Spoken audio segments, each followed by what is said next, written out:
The Atlantic Ocean, off the coast of Georgia, February 5, 1958. A moonless night blankets the waters. High above, a U.S. Air Force B-47 bomber slices through the cold air. Inside its bay, a Mark 15 thermonuclear bomb, codenamed Tybee bomb. It weighs over 7,000 pounds and is 12 feet long. This is no training dummy. It's a live weapon, part of a high-stakes Cold War simulation. The crew's mission is simple: stay airborne, stay ready. But in the tense silence of the stratosphere, they have no idea they are hours from causing one of the greatest military mysteries of all time. The clock ticks towards disaster. The Cold War is a shadow war, fought with spies, proxies, and perpetual threat.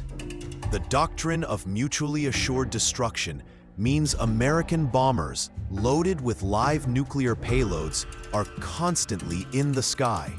They are the flying fist of the nation's retaliation promise. Tonight, the B-47 Stratojet, callsign Snow Flurry, is part of this terrifying ballet.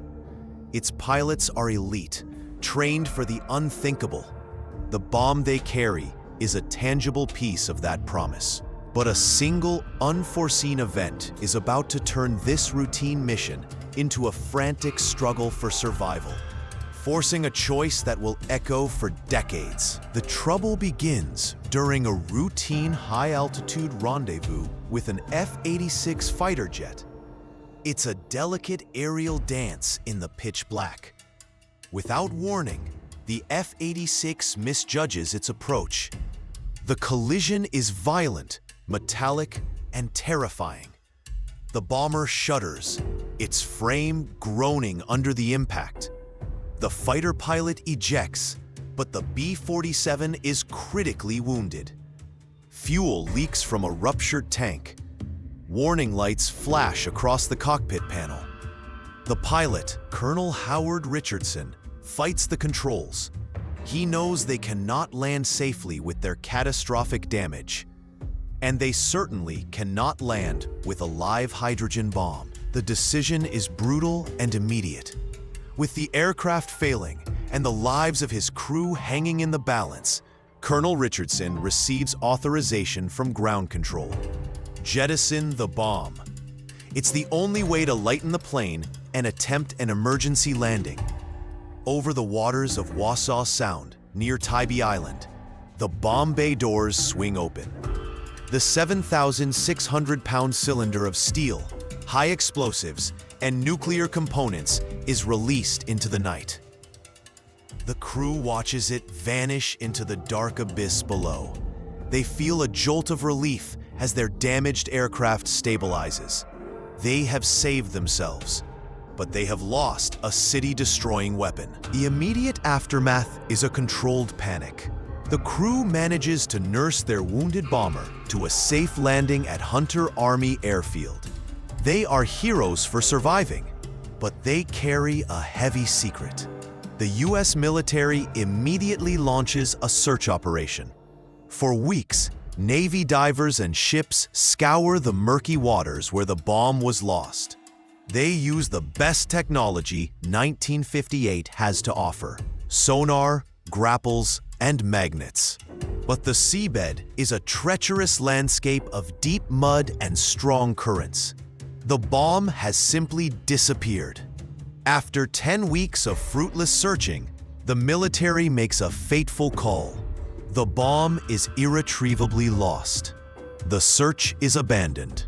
The public story is quickly sanitized. A brief press release acknowledges an accident where a nuclear capsule was jettisoned into the sea.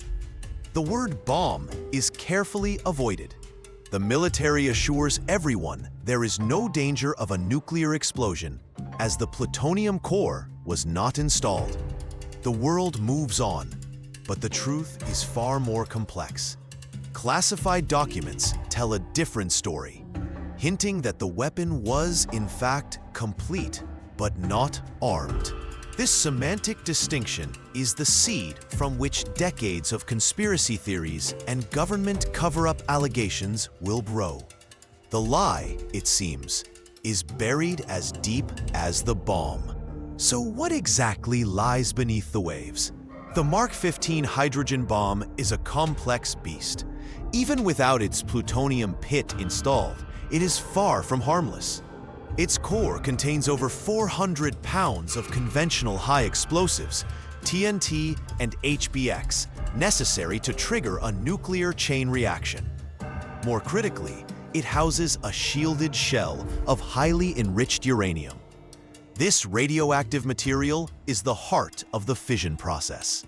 If the conventional explosives were to detonate, whether from corrosion, impact, or human interference, it would not cause a nuclear fireball, but it would blast radioactive uranium dust across a wide area, creating an environmental catastrophe.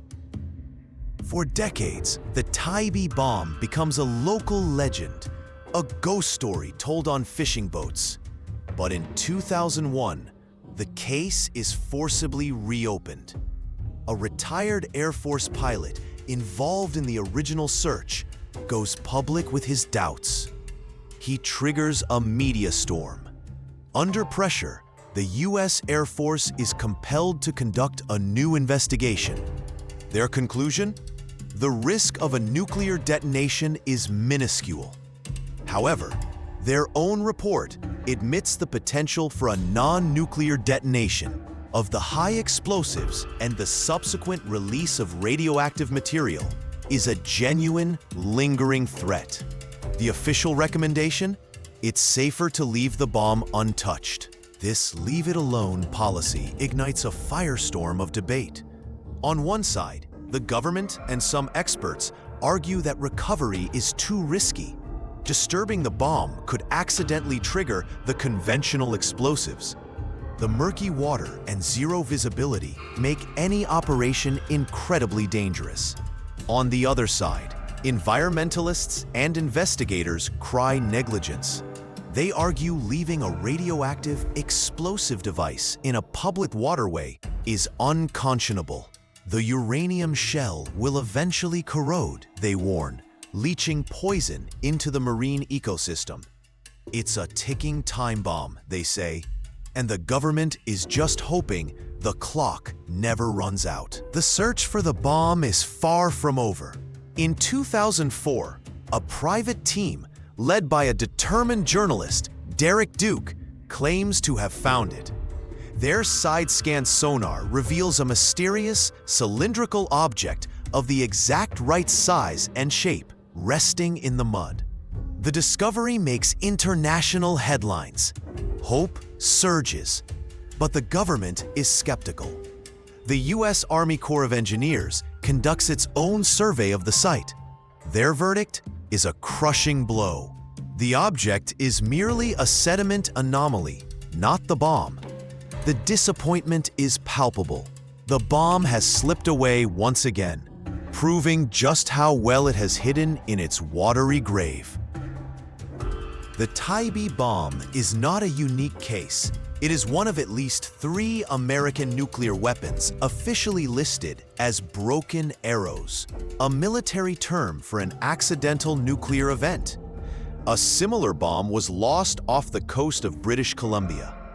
Another was accidentally dropped on a farm in South Carolina, its conventional explosives detonating, but miraculously not triggering a nuclear blast. These incidents reveal a terrifying pattern of human error and systemic risk during the height of the Cold War. The Tybee bomb is the most famous because it remains accessible, yet utterly elusive, a permanent symbol of a government's fallibility. The central, unresolved mystery is the plutonium core. Was it installed? The U.S. military's official stance is an unwavering no. They insist it was a training mission, and the core was safely stored elsewhere. But declassified documents and witness testimonies from the era are ambiguous. Some logs describe the bomb as complete. The very nature of the Snow Flurry mission, a full combat simulation, suggests it would have been armed. This single question fuels endless speculation. If the core is inside, the bomb's radioactive and explosive potential is magnitudes greater. It transforms from a hazardous waste problem into a potential nuclear incident. Imagine the recovery mission. It would be one of the most complex and dangerous underwater operations ever attempted. Zero visibility, strong, unpredictable currents. A bomb that is likely buried under decades of silt and sand. The first touch could be catastrophic if the conventional explosives are unstable. Specialists would need to build a massive cofferdam around the site, pump out the water, and dig down to the bomb in a completely controlled, dry environment. The cost would run into hundreds of millions of dollars. The risk to human life would be immense. It's a logistical nightmare that no administration has been willing to sign off on. Beyond the technical challenges lies the legal and political quagmire. Who is responsible? The U.S. Air Force, who lost it? The Army Corps of Engineers, who manages waterways? Or the state of Georgia? A successful recovery that goes wrong could lead to an environmental disaster, triggering lawsuits worth billions. A failed, expensive recovery attempt would be a political embarrassment. For any government agency, the path of least resistance is to maintain the status quo, monitor the area, downplay the risk, and hope the problem solves itself through eternal burial. It's a calculated game of bureaucratic risk management. Today, the waters off Tybee Island are deceptively peaceful. Families swim, fishermen cast their lines, and shrimp boats trawl the very area where the bomb was lost. The local economy thrives on tourism, and the lost nuke has even become a macabre part of the area's charm. But for the few who know the full story, there is an underlying tension.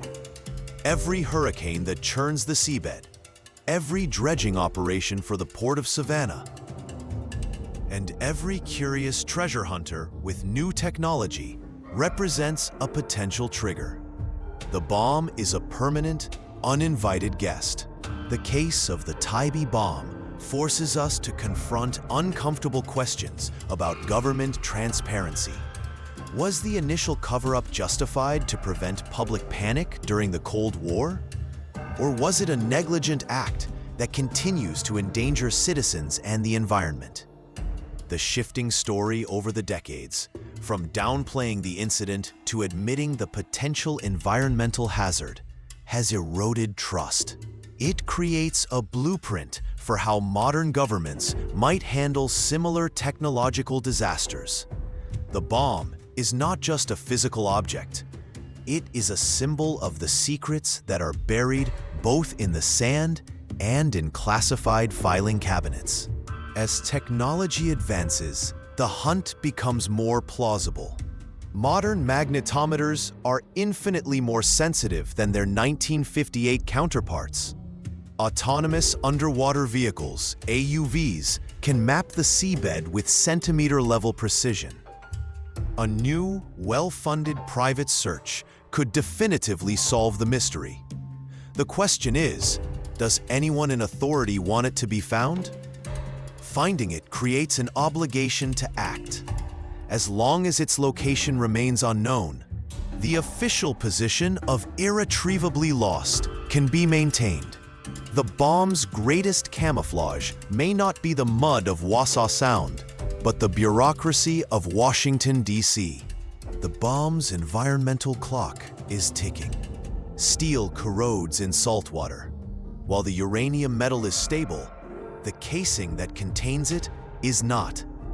Experts estimate the steel shell could last anywhere from 50 to 200 years before it fails. We are now over 60 years into that timeline. Yet it does corrode through. Seawater will contact the uranium and the conventional explosives. While a sudden, catastrophic explosion is considered unlikely at that point, a slow, insidious leak of radioactive particles into the marine food chain is a very real and growing possibility. The problem is not going away. It is only getting worse. The legacy of the Tybee bomb is a paradox. It is both a forgotten relic and an ever-present threat. It is a story of heroism, the crew who survived, and a story of failure, the system that lost a weapon of mass destruction. It serves as a stark warning from the Cold War, a concrete example of how close we came to disaster, not from malice, but from simple human error. It reminds us that the decisions made in moments of crisis can have consequences that ripple across centuries, lying in wait for future generations to solve. So, the mystery endures. Is the lost nuke of Tybee Island a harmless piece of scrap metal, as the government suggests? Or is it a dormant monster on the doorstep of a major American city? The evidence is conflicting. The official stories are muddled, and the truth remains buried. Until the day it is brought to the surface, the bomb will continue to haunt the Georgia coast, a ghost in the machine of American history, a secret the ocean has kept, and a puzzle that, for now, remains unsolved. The waves keep their secret. For now, if you think the government's lost nuke is a shocking story, then you haven't seen anything yet. Reality is packed with secrets waiting to be uncovered. Help us decode the truth. Smash that subscribe button and ring the notification bell so you never miss our deep dives into the world's greatest mysteries. Conspiracy, we're Reality Decoded, and we're just getting started. Your support fuels our mission to bring you the facts hidden in plain sight. Share this video with someone who loves a real-life thriller. Let us know in the comments, what secret should we investigate next? Until then, stay curious. This is Reality Decoded, signing off. And Unsolved Crimes.